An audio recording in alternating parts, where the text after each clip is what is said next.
Hurricane Sandy, the 10th hurricane of the 2012 Atlantic hurricane season, formed in the central Caribbean on October 22nd and intensified into a hurricane as it trekked north across Jamaica, eastern Cuba, and the Bahamas before eventually moving northeast of the United States and turning west towards the mid-Atlantic coast.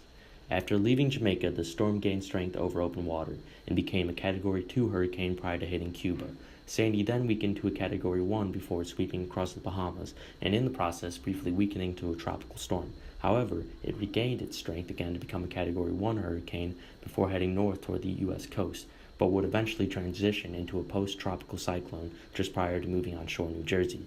At one point, Hurricane Sandy's hurricane winds extended to 280 kilometers from its center, while its tropical storm force winds expanded out to 780 kilometers, which makes Sandy the second largest Atlantic tropical cyclone on record. The reason behind why Sandy was so powerful lies with its nickname, Frankenstorm, which is given to the hurricane due to the various pieces which fit together to create and enhance the storm.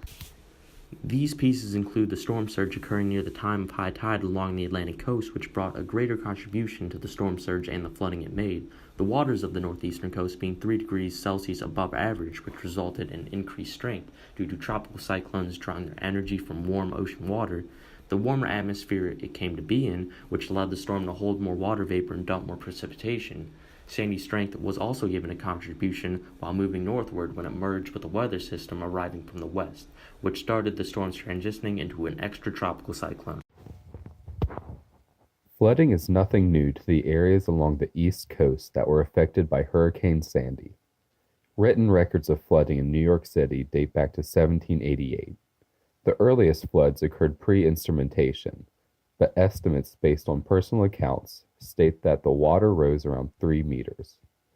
As flooding events grew more frequent and intense into the 20th century, barriers such as dams, dikes, levees, and floodgates were constructed all along the East Coast. Each project would have cost millions of dollars to complete today, but they have proven worth it due to the rising sea levels and changing climate contributing to high levels of water during storms. The effects of Hurricane Sandy were extremely devastating not only to the United States, but to the other countries experiencing the aftermath of the superstorm as well. There were a total of 285 fatalities, and over 100 of them were in the United States alone. Economic damages accounted for approximately $70.2 billion, and at least 650,000 homes were destroyed or damaged, leaving thousands of individuals temporarily homeless. Mudslides and intense winds followed the event, and transportation was left grounded due to flooding and harsh weather conditions. Another negative effect of the hurricane was an increase in mental health problems amongst individuals affected. Disaster-related displacement, relocation, and loss of property and personal finances, as well as loss of loved ones, left many individuals prone to mental health problems such as post-traumatic stress disorder and depression. FEMA made several different recommendations to reduce the impact of future flooding in this region.